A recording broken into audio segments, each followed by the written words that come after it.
Hey, so if you're new around here, I wouldn't blame you for thinking that all I do is play my Switch constantly, all the time, never blinking, while I'm pooping. Yeah, and you wouldn't be wrong for thinking that. I do play my Switch a lot. However, it might surprise you to find out that I do play a little bit of everything. Although maybe it's not that surprising if you look behind me and see that I have video games for just about every system. But I didn't get popular on YouTube talking about the Mega Drive. I got popular talking about the Switch. So that's why, you know, focus on the mostly because I do love Nintendo and the Switch a lot, and whenever I make content that isn't about the Switch, well, enough! I am sick of that, because there are so many fantastic games releasing on other systems other than Nintendo's that I just really want to talk about. Oh, and don't worry, I know that a lot of you only watch me for this, so I'm also gonna throw in a couple of Nintendo games near the tail end of this video. Obviously, the main one being Zelda. I want to give my thoughts on it, and it might not be the thoughts you want to hear, but it's the thoughts that I have. Audio is very important to me because one, I'm a video gamer and I want my games to sound, and two, I am a video editor and I want my videos to also sound. Lucky me and lucky you, today's video sponsor is Drop.com. If Drop.com sounds a little familiar, it's because they were formerly known as Mass Drop, but they changed recently, a little bit of a rebrand. They sent me this PC37X headset, which is a joint collaboration between them and Sennheiser. I've had this for about a month now, and oh my, I know I'm being paid to say this, but these are my own words I'm choosing to select. I love these freaking things. Before now, I had two other kinds of headsets and one just flipped me in the face, I guess because I portrayed them with this new battle one. This one was my gaming headset and this one was my editing headset. Both of these now have gone bye-bye, and this headset's taking over the role of both of those because of comfort and sound quality. The PC37X sounds so much better, and these velvety cups are like heavenly cloud cushions against my ears. And now I can hear everything. Ooh, I don't want to hear that. Do you somehow still need more convincing? With a 5-star rating on Drop.com and over 10,000 purchases so far, and this part of the video you're listening to right now was actually recorded on this microphone. So if you're in the market to upgrade your headphones, I can personally recommend the PC37X. Of course, it really helps the show if you do click that link, and thank you Drop.com for sponsoring this video. Also, Wood is in Japan right now and forgot to tell you a little thing, which is if you click that link in the description, you'll get $30 off your purchase. So just click it. I need to kick this video off with one of the best games I have played this year, Gears of War 5, and I am not kidding you when I say I am one of the biggest Gears of War fans you will ever meet. Not only was I ranked in the top 1,000 players for Gears of War 2 online, you won't beat me. That's all I'm a little rusty now. I'm loving Gears 5, the campaign and the online. How much am I loving Gears 5, you might be asking? Well, I'll show you. Look, I got this thing. It's the jack from the game. It's really friggin' cool, and it works. Oh god, it's already getting very far away from me. Come back. Okay, auto land. Okay, it stopped. Well, that was cool. Great. All right, I'm gonna go get my drone. It was literally the worst flight of a drone I've ever seen in my entire life. What do you think about that? It was pretty bad. Okay, so I flew it in my house and I hit the wall. Dude! I think maybe this blade wasn't spinning and that's why I couldn't bring it back. Also, good thing I wasn't standing that way of the drone because it would have come straight to my face. All right, attempt 2. It's finished. I think the wind is just going down. And auto land. So in the game, it can rip doors open. Apparently it has to rip the door. I don't think it can open doors. Rip the door, Jack! Yeah, let's just slam our collector's item into the door. You were supposed to open it. Here's our feet doing a little shimmy sham. All right, let's go spying. Let's spy on upstairs. Okay, I'm losing control. All right, that's where I film. Come home, Jack. You did good. Gears of War. Gears of War. Everyone backs away. Rightfully so. Land, Jack. Land. No. He's fine. It's cool. Yeah, so I don't always get collector's editions of things, but there was no way I was missing out on getting my own Jack drone. Alright, I don't know where to start talking about the campaign about Gears of War 5. Holy crap, I think Gears of War 5 is by far the best looking game I have played, maybe ever. Gameplay-wise, it's Gears of War at its best. I honestly feel like they have built on every previous Gears of War game. I kind of like those souped up superhero abilities, being able to go invisible and stealth around the battlefield, chain linking silent kills, and wiping out entire waves of enemies without ever becoming visible was just about one of the coolest things I've done in a Gears of War game. Furthermore, the co-op implemented in Gears of War 5 was flawless and one of the best co-op experiences I have had. As you guys may or may not know, I play a lot of my online co-op multiplayer games with one of my closest friends who I've been friends with since high school back in Australia, and we've tackled every Gears of War campaign together. So going into this one, we were very excited. Usually the Gears of War campaign allows up to 4 players, but they scaled it back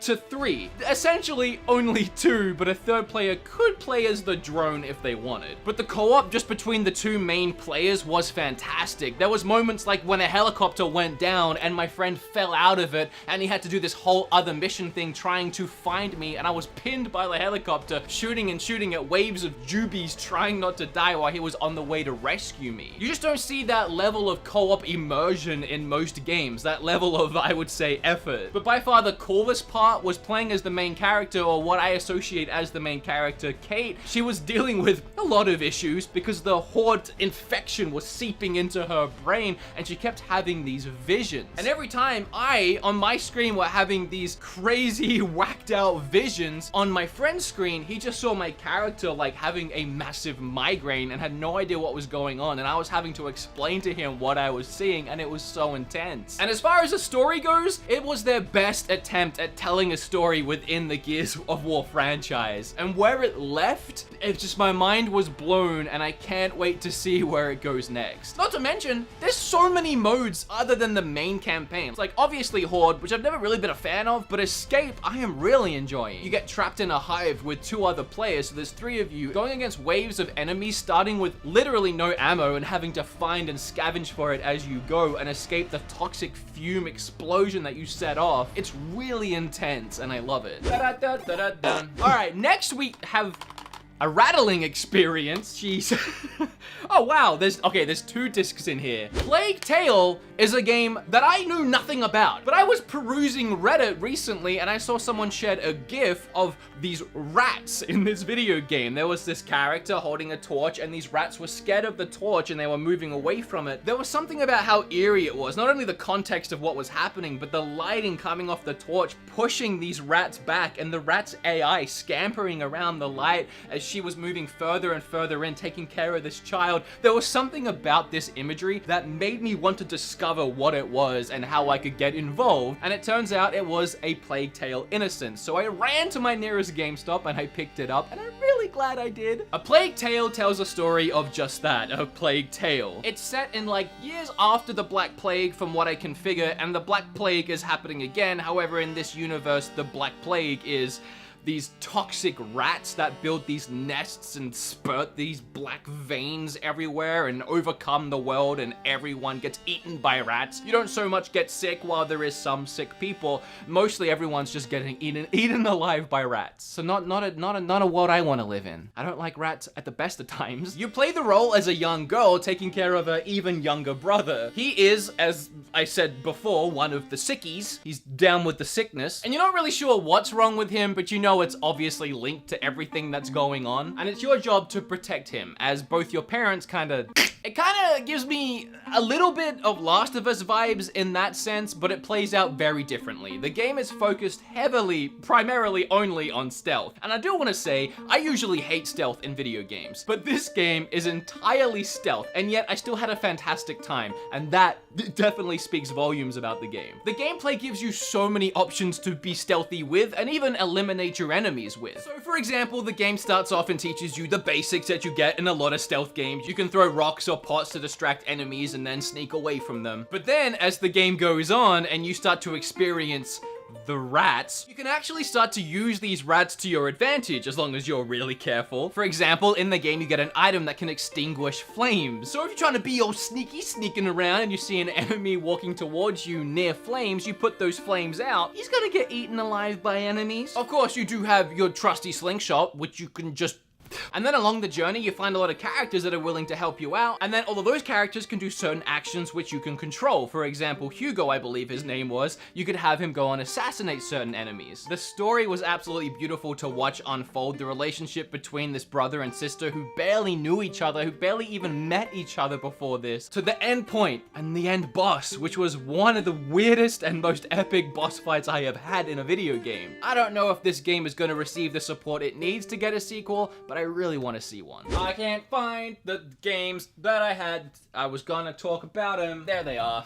I'm actually annoyed that it took me this long to talk about this game because it came out like a month ago, and boy howdy, let me tell you, I've pumped some time into it. I think I'm up to like 40 hours or something like that, and before y'all say, oh looky, he's addicted. No, I'm not addicted to it. So if you don't know, Friday the 13th is based on the movies where Jason Voorhees is killing a bunch of kids. You can either play as the kids or as Jason Voorhees. Every kid and every Jason has their own stats and attributes and abilities and can do different things. And then you all get thrown into this world. You don't know who Jason is gonna be. You can have up to 8 players. 7 of you are just kids running from Jason and then Jason trying to kill you. The concept in itself, I love, but they actually implemented so many things that make this game fun. So here's what you have to do. You have to survive. Obviously, that goes without saying, and there's a few ways of doing that. The rounds last 15 minutes, so worst case scenario, you hide away for 15 minutes and you can win that way, but let me tell you, it probably won't work out. Especially in the last few minutes, Jason gets all super powered and amped up and he can really hear and sense you and smash down doors.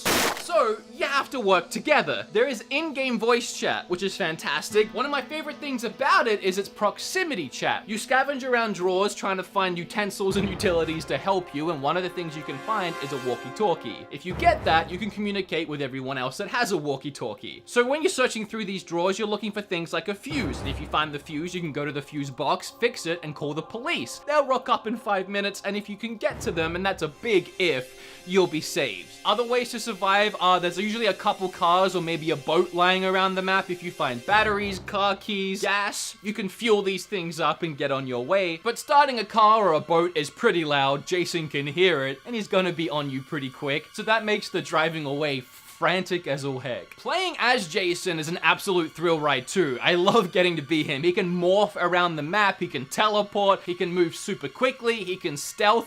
Here's the thing though, all of this sounds fantastic, am I right? But it's glitchy as all heck. It's an ugly looking game, especially on the Switch. All the characters look like they're made from wax models. I can't tell you the amount of times I've tried calling the cops and then gotten frozen in an animation where I can't move the rest of the game. Stuff like that happens way more than it should. And every time, it's more hilarious than frustrating. The only thing that I absolutely hate is that there's no lobby system for playing with your friends. You can't lobby up and search with a friend, so what it becomes is Sean will search, wait till he finds a game, and I'll try and join him. It won't work, I'll get booted, and then rinse and repeat until 20 minutes later we're finally in a game, and then maybe we get kicked from that game, and we have to do it all over again. So the game just kinda is what it is. You're either gonna enjoy it or you're not. I love it. Oh shoot. I was about to review this entire game. I don't know if you heard that. I just walked into this mosque and then I was like, oh yeah, I should really wear this mask for the video. And then I remembered, I have that. Okay, I have a kind of a little history with Borderlands 3 apparently. So it turns out Gearbox, the people that made this game, they're local. They actually have their studio like 40 minutes from me, and they invited me out to come and play the game early, way back in May. Actually, here's some footage of that. I went with my friend Dreamcast guy and we played the game for like 2 hours. It was super nice of them, and they said, go home, Wooderson, upload your footage tonight. You could be one of the first people to have Borderlands footage on YouTube. I got home, I looked at my footage and I went, I have a Switch channel. What am I gonna do with this? But it was a fantastic experience being there, let me tell you. They are super nice people. They even had boxes of Borderlands games for Xbox and PlayStation on the front desk, and they were like, just take it. You want a mask? Just take it. I got this mask from Gearbox headquarters. This was actually from my local GameStop. I think it's a really cool standee, and they didn't want it. so I took it. So of course, as I said, I'm playing through this game with my friend Michael back home in Australia, and we are loving it. We had just played through the first and second game in preparation for this game because I'd never played them before. They improved on the franchise so much, and they made literally everything better. Like, so many quality of life improvements. For starters, you can slide around the map like the floor is made from banana peels, and that is oh so enjoyable. There is so many freaking guns. There is a stupid amount of guns. In fact, I probably have footage of it, but when I was there at Gearbox, when I had finished my playthrough, I was like, yeah, I'm done. I finished the boss battle you set me up with, whatever. I think I'm good. He came over and he hit like a button or something on the keyboard a bunch of times, and guns were just spawning, like hundreds of guns. And then I started to realize the scope of the guns in this game. The stats for each of the guns are also random on top of the randomness of the guns and what they can do. So when you mix and match all of it together, I asked them, so how many different guns are there in this game? And they said, well, if you count all of that as different guns, millions. Millions is what they said. They fixed a lot of the issues I had with the skill trees and abilities. It felt like in Borderlands 2, for example, it took forever to get a skill ability and level yourself up. Borderlands 3, it felt like I was leveling myself up after every mission, which was very rewarding. The sense of humor is on point. I really enjoyed the humor in the first two games. I didn't realize how hilariously memeable they are, but they really amped it up in the third one. It has a ton more mission variety than previous Borderlands games, and everything about it is just snippy, snappy, snappy.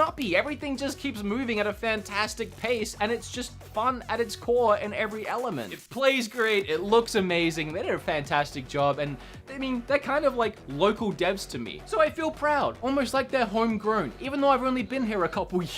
If I shout loud enough right now, they could probably hear me. You did a great job! Alright, it's the moment you've all been waiting for, and I know that because literally the only reason I threw this game into this review was to get you to actually watch the entire video and see my opinions on everything else. Crafty? Maybe. Smart? Possibly. Clickbait? I have no mixed opinions. I have what I feel like might be mixed statements, and it's gonna make sense when you let me get through it. The first statement I have is this is an absolutely perfect remake that couldn't have been done any better in my opinion. For what it is, oh! The other statement that sounds a little mixed is, this is still one of my least favorite Zeldas. And a lot of you might get upset by hearing that, but let me just give me this. Zelda Link's Awakening tells a story of Link washing up on the shore of an island he's never been to before that has a giant egg set up top of a big mountain. He literally is completely clueless as to where he is or what's going on, or if any of this is even real. You meet a cast of brand new faces and characters. Zelda is nowhere to be seen, yet another Zelda game that Zelda isn't in. I don't have an issue with that. And it's your job to awaken the wind fish, which has apparently got something to do with an egg, so that you can save or destroy this island. It's pretty unclear, but it's the only thing Link has to go on, so that's what he's gonna go and do. The game plays as a 2D top-down style Zelda, kind of. It's 3D as well, with certain parts kind of not being quite top-down, but it is. The gameplay's perfect. It's fantastic. It's 2D Zelda at its absolute prime. The only issue I have with this game, it's a very tiny, teensy tiny issue, is its pacing just feels very slow. I found myself grinding for rupees so that I could afford the bow, which was a necessary instrument to one of the dungeons. It took me a long time to get the 980 rupees I needed, and I didn't know, I forgot that you could find an ocarina and you could learn how to warp, and I literally didn't learn that skill until I got like right near the end of the game. So a lot of my game was having to walk around the map at places I'd already been 1,000 times, killing the same things 1,000,000 times, going to the same areas 1,000,000 times, and the game as a whole was very linear and you had to do things in a very specific order. So structurally, it just felt like I was really forced into doing a certain thing at a certain time, and it didn't have that freedom that a lot of newer Zeldas have, and that's fine. I mean, it's a remake of a Game Boy game. It was the first ever handheld Zelda game. It's not going to be perfect, but when you actually consider it was the first handheld Zelda game way back on Game Boy, holy crap, didn't they just do a fantastic job? And the way they built the game visually, the graphics are so cute and they're just so good. And the only reason why I started this by saying it's one of my least favorite Zeldas was because of the competition, man. When you actually start stacking up every Zelda and going down the list, I can't put this above a lot of the main core titles that have released. Hey, guess what, guys? You did it! How? Give yourself a round of applause, a pat on the back. You made it through an entire one of my videos that wasn't just about the Switch. If you like this video and you would like to hear me talk about games other than Switch sometimes, show the love, show the support, smash that like button and subscribe. Wait, now I gotta do it right. Here, flip on that subscribe button and share the video around so that it does well. A big thank you to today's sponsor. I'm probably in Japan right now, so konnichiwa.